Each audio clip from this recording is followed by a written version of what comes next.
This is a one-on-one with the flag-bearer of the National Democratic Congress for the 2020 general elections, John Dramani Mahama. He has been on the campaign of the various regions so far. He's done about 8 regions, quite a number to go. He's been interacting with people, special groups, interest groups, the chiefs and supporters of the party. Well, we're engaging him to find out how the grounds has been and what he thinks of his chances for the elections in a few days' time.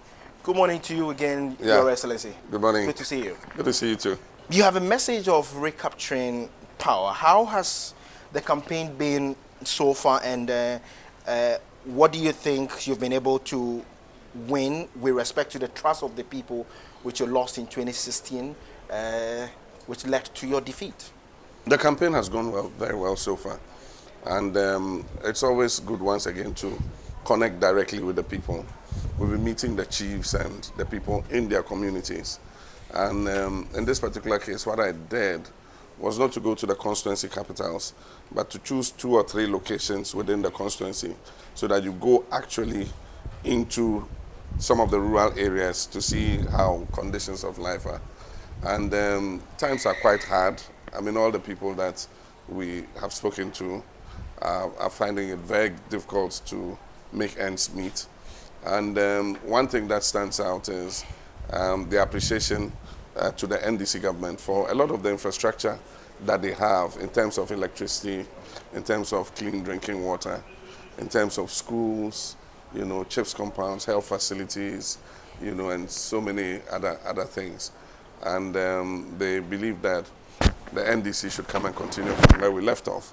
There's also the case of the abandoned projects. I mean, almost all the projects we're working on, just name it, police stations, clinics, you know, schools, roads, you know, wherever we left office, you know, most of those projects have been abandoned by the new government, of course, because they have their own priorities, you know, but the people are not happy about that.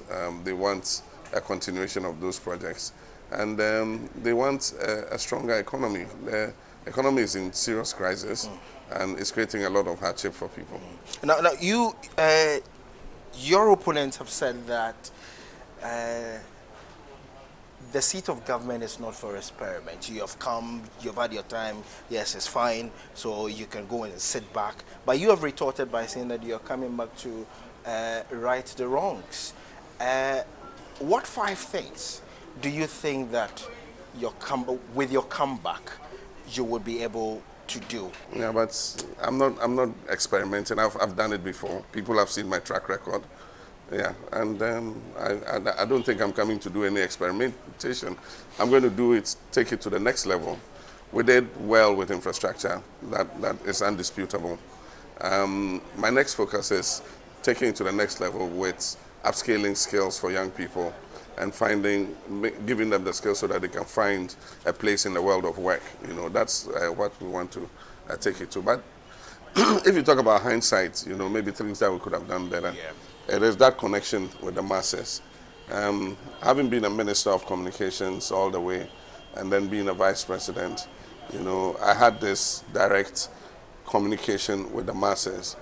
Once you become president, you have an information minister, you have all kinds of people, and you're not allowed to continue to have that direct contact with the masses. And so I've done that correction already. I mean, when I became the flag bearer, I did a speak out tour. The speak out tour took me directly to the people and discussed their issues with them and also shared my perspectives with them. And so if I become president, what I'll do better is to make sure that I'm not cocooned in terms of communications. I'm going to go down there, you know, and speak directly to the people all the time so that they understand, you know, exactly what you're doing. That gap gave an opportunity for the MPP to fill it with a lot of miscommunication. Okay. And part of their propaganda was successful, and that's what won them. Then 2. No, you asked for 1, and I'm giving you 1. No, I said 5, though. Well, maybe 5. Less. Yes. Wow. Well, I can't think of any other, you know, like the other time. Yeah. I said we did a lot of work in infrastructure. Maybe there are some other places that we should have paid more attention to. Like I said, skills upscaling is one of the major things that I'm going to be dealing with. Our economy is changing, and the kind of people that the job market is demanding are people with skills. And so in the mining sector, they need drillers and blasters. They need excavator operators, crane operators, and so on and so forth. The bulk of our young people go through secondary school without any, come out without any skills. If they're not able to continue into university and other tertiary institutions, then it means that they come out and they are not employable. And so we need to divert them and then give them some skills so that they're able to take the jobs that are coming up, you know, in the world of work. So we don't have enough secondary technical schools. We need to increase the number. We need to open technical vocational training centers, you know, where young people can go for short-term, you know, training, fast training, expanding institutions like NVTI, National Vocational Training Institute, and providing them with more, you know, training equipment to be able to, fast-track training of young people so that they can also find work to do. That should be the focus we have now. Of course, development will continue doing, infrastructure will continue doing. There's a need to reconstruct the roads. There's a need to provide more hospital facilities, especially if we're going to implement our free primary health care program. Then it means we must build more CHIPS compounds, more polyclinics across. And everywhere you go, the chiefs tell you, we want you to upgrade our clinic to a polyclinic because our population has increased. And so all those things are things that we would look at. When you go around, a lot of the chiefs that you meet, they tend to sing your praise. They say the NDC government has done this and that for them. What's your reaction to this? Well, one can't but help feeling, you know, honored, and it's not I wouldn't say it's a pleasant surprise because I've known the massive, you know, kind of infrastructure that we did during our time in office, and so I find it, you know, normal when they acknowledge the things we've done for them, and a lot of them transformative because if you give a community electricity, you transform their lives completely. It makes them able to do small businesses and so on and so forth. If you give a community clean drinking water, it prevents them from walking several miles to go and get water. It also prevents them from coming down with waterborne diseases. You know, those are all social interventions that are important. If you give a community a school, for instance, a secondary school, community day school, their children don't have to go far away to other secondary schools. They can get secondary education right in their communities. And so I'm not surprised when the chiefs express appreciation. But are you comfortable with the praise singing? Because most of the subjects do link it to the fact that they are engaging in active party politicking, so to speak. Are you comfortable with that? Well, why not? They are not, they are, I mean, saying what the truth is, you understand? And if you say participating in active politics, it means that they cannot stand for elections, you know, and so they cannot stand for elective office. Okay. That is what the Constitution seeks to bar them from doing. But it does not bar them from speaking the truth. I mean, if while you were president, you provided critical infrastructure to a chief's community, I mean, what stops him from, you know, extolling you for what you did? There's nothing in the Constitution that stops you. Do you think that maybe the law should be relooked at? No, I don't think so. It's not necessary. It's not necessary. We just bar them from taking part in elective politics because they are leaders of their communities. And how would it be that a chief gets involved directly, standing for parliament on the ticket of a party or something like that? I mean, it won't sit well at all. And that's why we bar them. But, I mean, as for speaking, we guarantee free expression. Okay. And so there's no reason to stop them from saying their minds, you know, about what they think has actually happened. 1 million jobs. You are coming back with the message of job creation, skills, development, like you have said. What is unique about this policy, and do you think that this is covering enough the masses? there's a disconnect, in respect of recruitment and placement. And so we're going to cure that first by rejigging the national, what we call the labor office. Yeah. Yeah. We're going to turn it into a national employment center. And we're going to digitize it, put it online. We're going to get young people who have come out of school, who have got some technical skills, technical university and all that, to go online and put their particulars and their qualifications and everything on the website of the National Employment Center. Now we're going to encourage employers, if they're looking for a certain set of skills, to go on that website and then pick eligible people from there, either interview them, test them, and if they meet their standards, to employ them. And we'll give them an incentive for doing so, some tax incentive, tax rebate, depending on the number of people you employ from that website. So it will create a contact between young people and employers directly. Some of them might need a little retraining, on the job to fit into a particular role.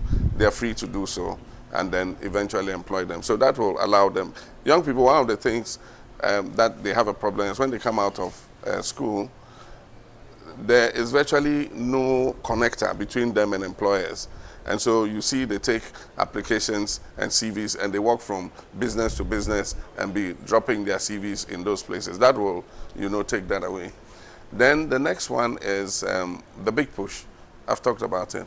We want to invest about $10 billion dollars over 5 years into the economy. It will go into various sectors. And one of the sectors it will go into is providing social and economic infrastructure. That will kickstart the construction sector again, because we've said that the companies that will participate in the big push will be principally Ghanaian companies.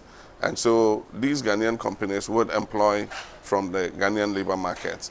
And because it's going to be Ghanaian companies, they'll pay taxes here. They will invest whatever profits they have back into their business here. And so that will expand employment. Then we have the stimulus package for small and medium enterprises. With these ones, the small enterprises, we're exempting them from payment of income tax. And so it will allow them to replow their profits back into their businesses and be able to expand their businesses. We calculate that it will cost about government about 1.4 billion a year. And so just imagine 1.4 billion a year going back into the businesses. That should allow them to expand and be able to grow their businesses. Apart from that, we have a youth entrepreneurship program that we're going to implement. It's a bit like the YES program. The other time I said, one of my regrets was that we didn't expand the YES program quicker than we did. We committed 10 million seed money to it, but I wanted to see how it worked before we went to the next level. And it worked quite well. A lot of the people who were chosen, were given capital in the form not only of money, but sometimes equipment. There's one of the young guys who was doing metal fabrication, and there were 2 pieces of equipment that he didn't have. And so the Youth Enterprise Support Initiative gave him those pieces of equipment, and it made his work easier. As a result of that money that was invested, he employed 2 people to join him. He had been working with his brother, but he had to take 2 more employees because then it made him able to, expand his business. There was a lady, a young girl who finished University of Science and Tech, and we gave her capital, and we purchased aquaculture cages for her. Okay. Yeah, and she put it on the Akosombo waters. Yeah. And she employed 20 people, in fish farming. And the last I checked, she was doing very well. So our young people have a lot of entrepreneurial spirit. So just that capital is a problem. And capital at an affordable rate. If you go to the banks or the microcredit institutions, they'll give you the money at 6% interest per month. And that is not money you can use for any proper business. It's only importers and things who need to clear things quickly at the port and come and sell. So that works for commerce, but it doesn't work for investments. Okay. So that's one side. But there's also the public sector. We've done a human resource gap analysis of the public sector. And there are gaps in terms of human resource in many of the sectors. And so our intention is to fill those gaps. We estimate that we should be able to employ at least 50,000 young people a year. So whilst you go around and there's a cry for jobs and you give them all this assurance of the big push, the 1 million jobs and all that, the question many keep asking is, where is John Mahama going to get the money from, especially when there's a record of high debt that the current administration is doing? In fact, checking this morning, we are told that Ghana's debt is 263 billion cedis, which the World Bank has warned that may go up. Where is the money going to come from so it doesn't add up to the already ballooning debt? This government has been very reckless with borrowing. I mean, if you think about the quantum of debt they've added to Ghana's public debt stock, it's unbelievable. Absolutely. You know, and it's going to go even higher. I mean, currently, the debt to GDP is about 73%. By the end of the year, to be about 75%. And that is way over the 60% recommended, you know, debt to GDP level. And then aside from that, the deficit by the end of this year would be about 15% of GDP. And so 15% deficit when the target should have been below 5%. I mean, it shows a very reckless management of the economy, you know, and now they are putting all the excuse on COVID. But the economy was tanking already before COVID. Let me tell you something that happened. Last year, they were unable to, 2019, they were able to meet their domestic revenue target. This government is a very deceptive government. You know what they did? They went to 2 commercial banks and borrowed money at commercial interest rates against the accounts of 2 of their largest taxpayers and used it to fill the gap for last year and said, oh, they met the target. I mean, that's against the financial administration regulations, completely criminal. And yet that is the kind of thing this government does. You know, has a different set of figures for the public and the parliament. And Dr. has a Bobby different... has listed a gamut of things they've used the money for. And, I mean, what? Just tell me. Anytime you ask, they say free SHS. Free SHS is funded from oil revenues, the ABFA. It's not debt. It's funded from the ABFA. And how much have we spent on free SHS? 3.6 billion. It cannot account for that huge borrowing. But like you're saying, we started the idea of smart borrowing. You know, Terminal 3. You know that Terminal 3 is not on the public debt. You are aware? Yeah. Yes, because what we did was we just released, the full passenger service tax, you know, to Ghana Airport Company. We used to take 60% of it into the consolidated fund. We released the entire amount to Ghana Airport Company and said, look, improve your airports, do it on your own balance sheets. And it is based on that, the work in Kumasi, the Accra Airport, Terminal 3, the work on the apron and everything were done. Meridian Port Services are partners with Gapoha. We wanted an expanded port. We asked them to build and expand the ports, you know, with their own, on their own balance sheets. And so they borrowed on their own balance sheets. It was not added onto the public debt. And so we can do smart borrowing. We're going to dualize the highways. When we dualize the highways, we're going to put toll booths there, you know, so that we can recoup the money.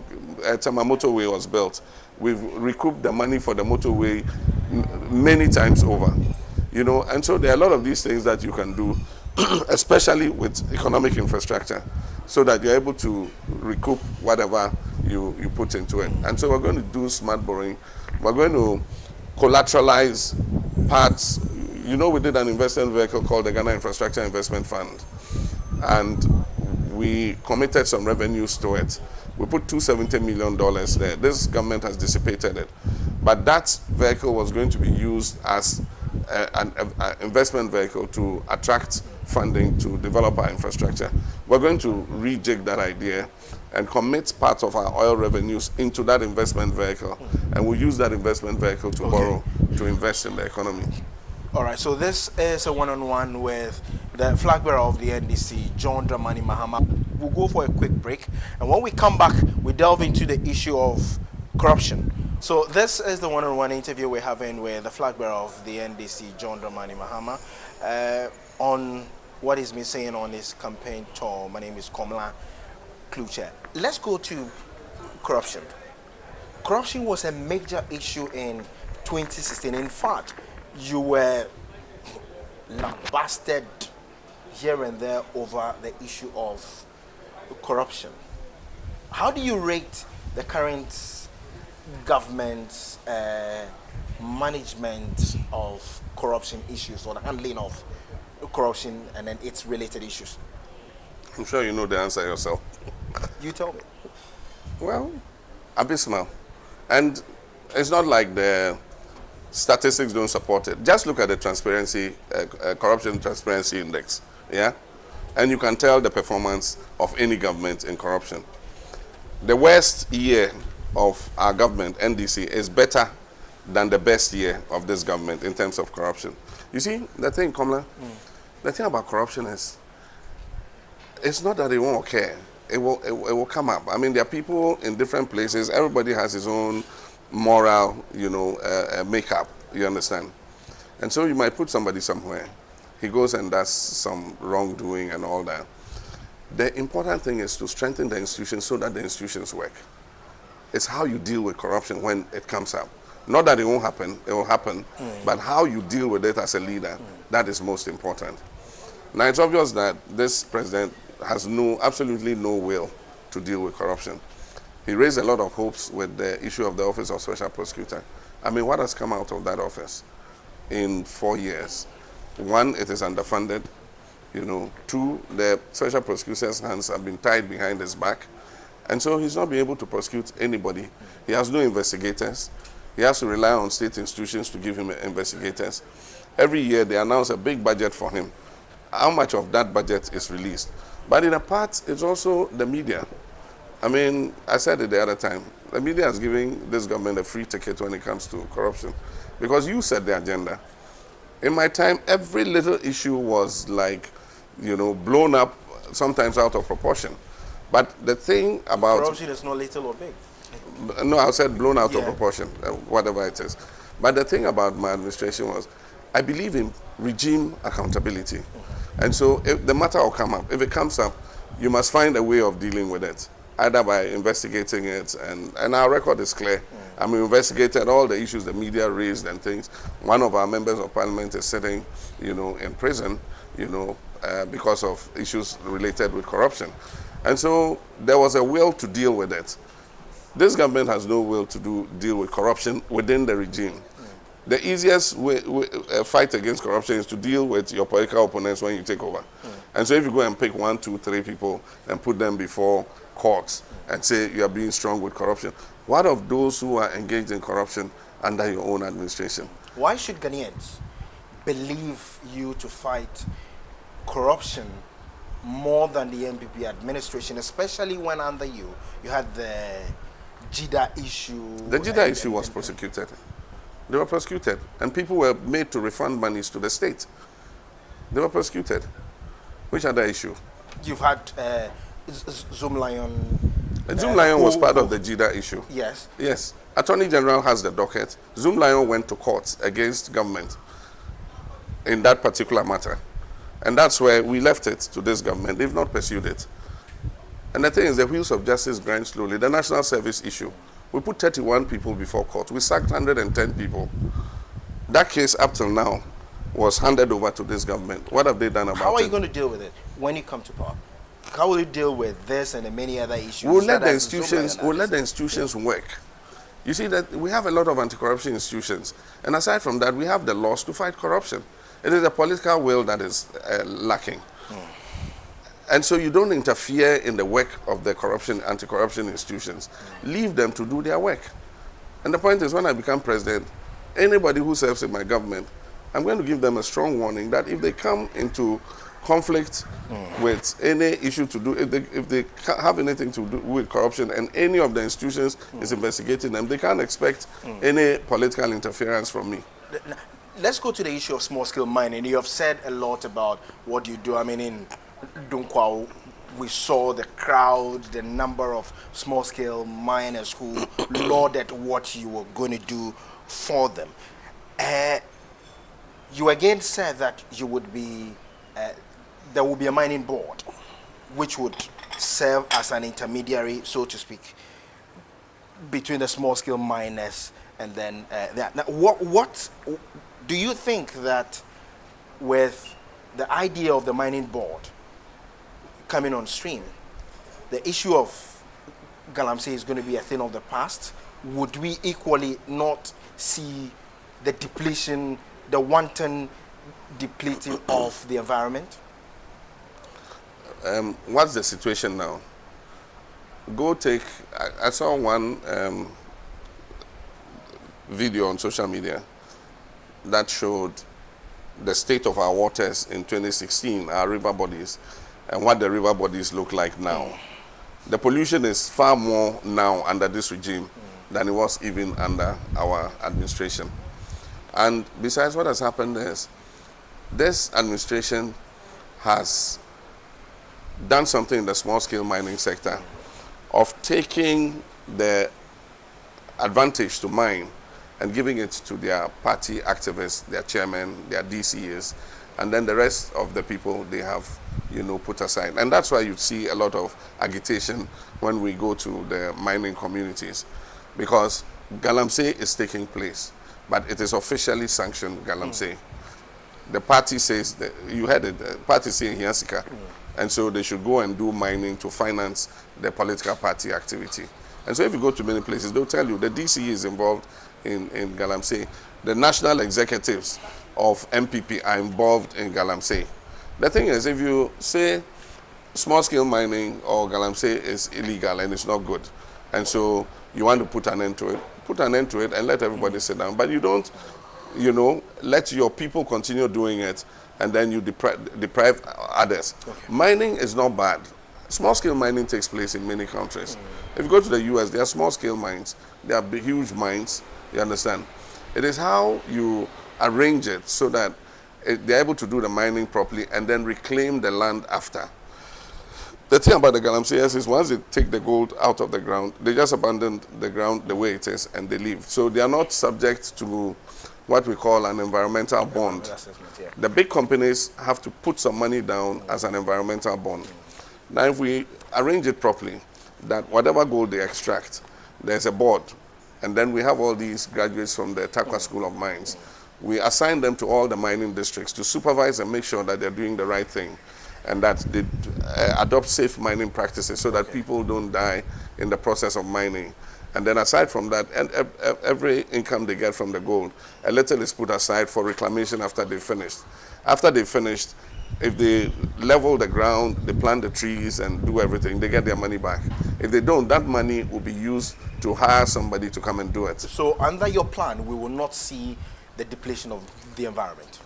Well, one of the things is we need to make a choice between our forest reserves, because one of the major impacts of small-scale mining is that they're giving mining concessions to people in forest reserves.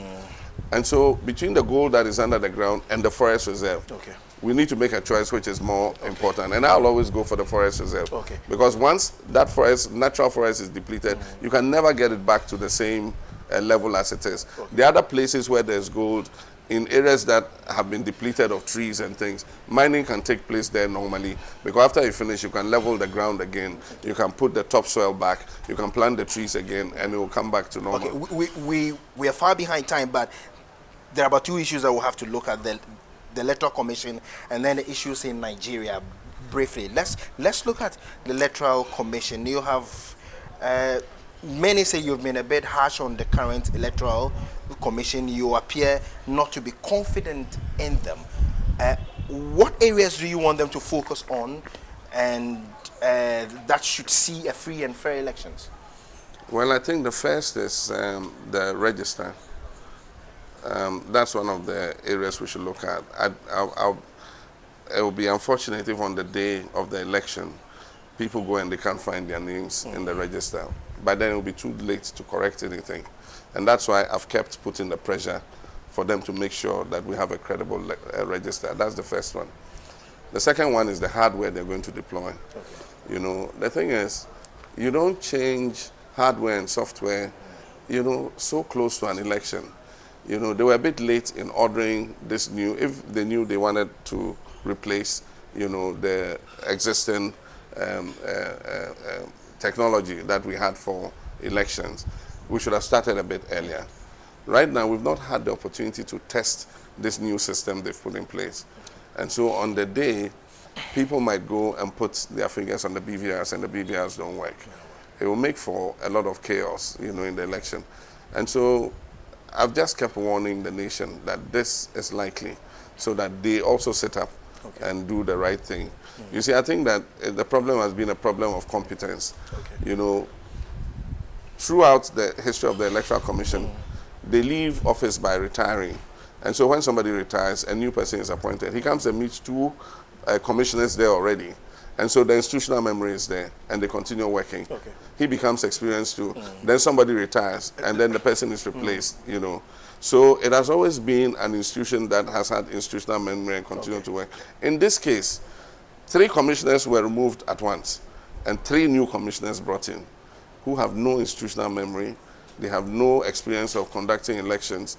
And that is why we're seeing this very chaotic, you know, and incompetent, you know. Finally, we've run out of time, but I need to pick your thought on this. Nigeria, you've watched the chaos on TV and all that. Has the current chair of the ECOWAS so far shown leadership to help Nigeria resolve the chaos we are seeing on TV? And what would you have done differently? You've been there before. What would you have done differently?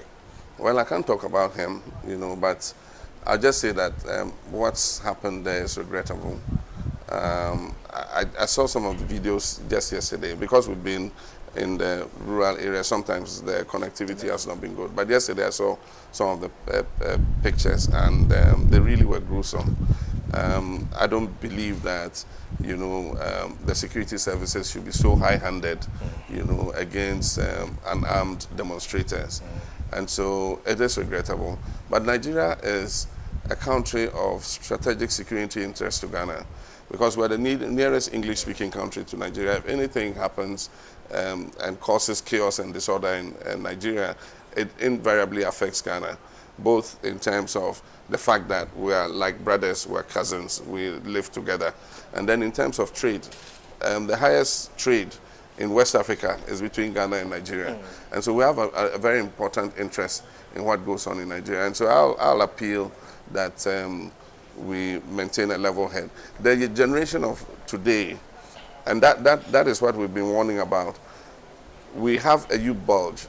Our generation, our population is very young, 35 and below, 60%.